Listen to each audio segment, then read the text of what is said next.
I really like using MPV for viewing videos as well as photos, and I've done videos about that in the past. Now, speaking about videos in the past, years ago I did create this one little shell script that calls FFmpeg to help you create clips out of longer videos. So maybe you have this 2 gig file, it's an hour long, and maybe you just want to create a 30-second clip between 2 time points. And that script served me well, but as I've been using MPV here, I noticed that there is a very, very nice way to do this visually. For example, here's a video that's playing now, and don't worry about the hotkeys because we're going to go over all of that pretty soon here, but let's say that I want to start my clip here. I'm going to hit F1, that's a hotkey. Of course, you can change this if you want. You can see the mark has been set there. And I'm going to go here and now create a second mark. And that is going to say, oh, cool, you have this 23-second duration clip here for the 2 marks. And if I just hit a different hotkey now, you can see right here in the background that this little 23-second clip was created. And if I click that here and open it, you can see there it is. So here it's like, okay, cool. Maybe, now if I want to set a different clip here, let's say I want to start here, maybe end it there and then create another clip. You can see right away it was created, and even the file names are being auto-incremented here. This is the main file that we're looking at here, and here's the 2 clips that were created. You can see the -1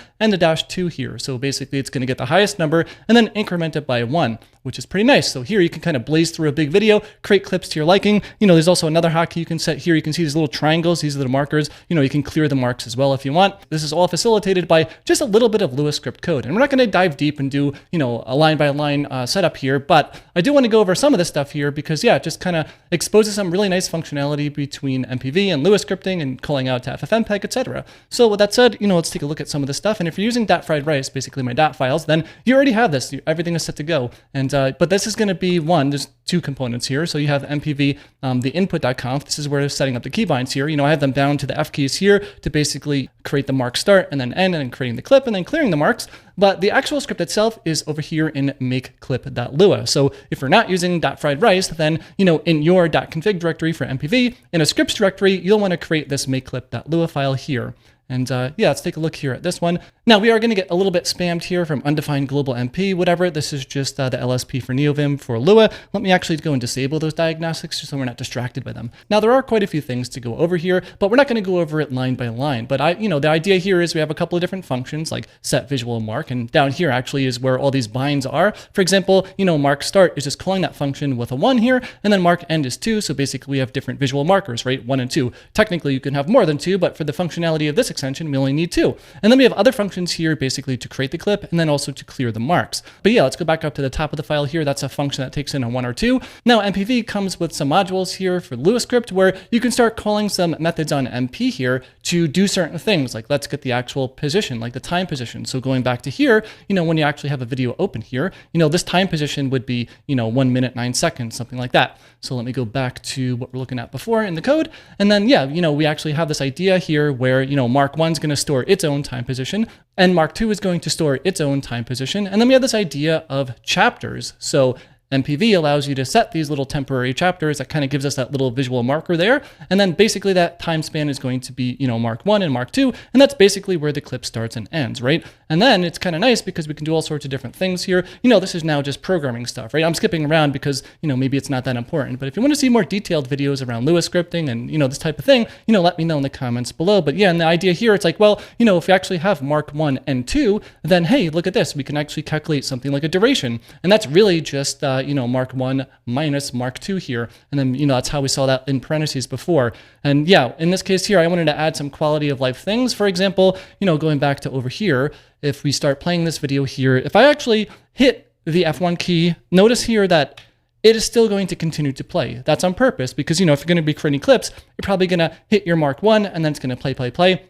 And then maybe now you hit your stop marker, number 2. Notice here though that the actual time seeker here, it's been paused. The video has been paused. Really, if you created your range now, the next action you might want to do is create your clip. So then, I can hit, F3 there to actually create it again. You can see the third one being created. It doesn't automatically create the clip just after making your second mark because, maybe you want to tweak the actual mark. Maybe you're like, oh, you know what? The clip looks pretty good, but actually I'm going to go just a little bit more here and then do that. And then now make it a little bit longer. So that's why it's not automatic. But going back to what was going on before, if we go back to here, yeah, I just wanted to have it here to be like, okay, if there's 2 marks set and we're just set the second mark here, then yeah, you can actually just pause the video here. So again, this is like a pretty cool API by MPV where you can start doing things like, yes, I want to pause that. And then, yeah, it just shows the on-screen message here to get the duration here. Because the message is already here, there's the mark, but then it just appends to that the duration as well, again, if there's only 2 of them. So there's all sorts of nice little things that you can do here. Yeah, we also have this idea of like clearing the marks, right? We just set them to nil, and then they've been, we're basically actually nulling them out here. This is like removing all the chapters. So if we go back to what we're looking at before,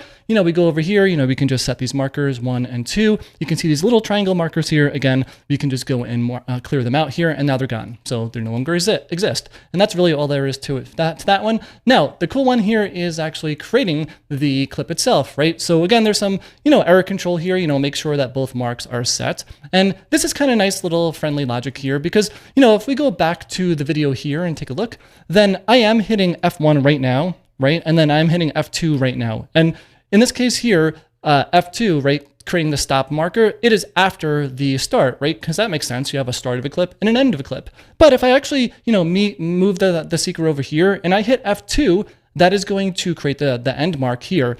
We actually have almost like a reverse range, right? It's like the end time is before the start time. But you as a human being, it's like, do you really care that much about if it's a start or the end? Really, it's like, hey, look at this. I've got this range on my seek bar. I actually just want to create a clip of that. So I'm going to create a clip now, and then you can see it was created here. And yeah, it doesn't really care. So in this case here, if we go back to the code, then this is just making sure that the start time, it could either be the end time or the start time, but we just want to make sure that between both of these numbers being passed in, we just get the min and max of them. So we actually always have a start time that is less than the end time, no matter how you actually set the marks here. And then also, yeah, if you try to set the end time and the start time to be basically the same, then, it's going to protect you against creating a super short clip there. Yeah, there's some logic here just to basically parse out your file name to append that -1 here, the counter, kind of just as a quick loop here just to see what the last one is, and then it appends to that, etc. And then there's also some really nice, extra layers of defense here. For example, we never, ever, ever want to accidentally overwrite the input file with an output one. So if they happen to be equal somehow, technically, this condition would never hit if this code actually works correctly, which it does. But, let's say, I don't know, maybe this code gets refactored in the future and I introduce a bug or something like that. This is just like a last line of defense to be like, yo, like these can't be the same here. And then it just returns out before doing anything. But if we do have a valid range and everything is good to go, then it's like, well, we just assemble an FFmpeg command here to be like, hey, here's a start time, here's the end time, putting it into the correct formats that it needs to be.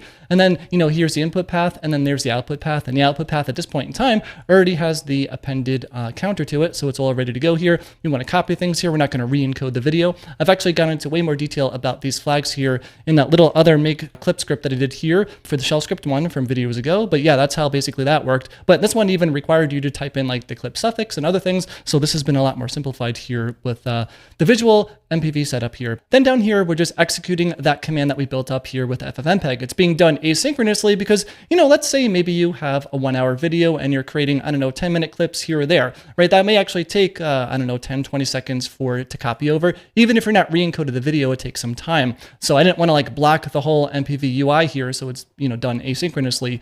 And, usually when you're creating shorter clips, like 30 seconds or a minute, whatever, even on my machine from 2014, it is quite speedy. It happens basically, as you saw, pretty much instant, right? 1 or 2 seconds here. But in any case here, we are going to execute that command and then see if it was successful or not. So we can kind of just check the return codes here, make sure that FFmpeg returns successfully. If not, we actually would see an error here and then it gets printed out and you can go and check it out if you need more details here. So actually it tells you right here, before we go into some nice little quality of life things here, if an error did happen here, you can actually hit the backtick key here with MPV, and that kind of will bring you into its nice little console. So if I open up this program here, MPV, and hit the backtick, you could see this is the console here, which is pretty cool. In this case here, there's no errors being thrown, so there's nothing to actually see here. But if there was an error here, then we would see it there. So that's kind of what this logic is doing here, right? That error message is going to be printed out there so you can get the full stack trace from FFmpeg. There are some nice little quality of life things happening here. For example, this is commented out just as documentation in case you wanted this behavior. So I actually don't want this here, but technically after you created the clip, you could totally just clear the marks here. But I find that I usually don't want to do that because sometimes after creating the clip, yeah, I do want to maybe extend it by a couple of seconds just because after watching the clip, it's like, what, maybe I want this is a little bit longer or a little bit shorter. So yeah, I don't want to have to recreate those marks. So I like to clear them by hand, or really, I really don't even clear the marks that much, right? I kind of just keep adding mark 1, mark 2, and then if I want to make another clip, I just reset mark 1 and 2. But yeah, the clear is there in case you want to use it. But in any case here, another nice little quality of life thing is making sure that the modified time of the files match the actual source file, the input path. So if we go back over here, you can see that I created quite a few different clips here, and all of these files are named from June 13th, right? Because that's when I recorded this previous video here. But if you actually go and look at the modified time of these files, imagine being in a big directory with a lot of assorted big videos or whatever, and you're making some clips out of them. You wouldn't necessarily, or at least in my opinion, you wouldn't want the modified time of the clips to be much newer than the video that you created. Because you can imagine being in a directory where maybe you're sorting all your videos by time. So the newest videos are on top. If you create a clip from an older video from like 6 months ago, then in my opinion, it's kind of nice to have that clip be created with a timestamp of when the original video was created instead of being, the most recent video. So if we actually go and take a look here at maybe some terminal output here, actually, I'll just open up a terminal from here because we have this set up with .fried rice as well with Thunar. But yeah, if I go into here and we take a look here at the timestamps of the files, you can see that the original file was created here, or, was created June 13th at 11:30 a.m. Eastern time, whatever. But you can see all the clips, they also match that modified time here. So if we go back and take a look here at the code, you can actually just use the touch command here to set a custom timestamp, which is going to be based off the original video instead of it getting the most latest time, which I find to be pretty neat. And then we also just execute that touch command here too.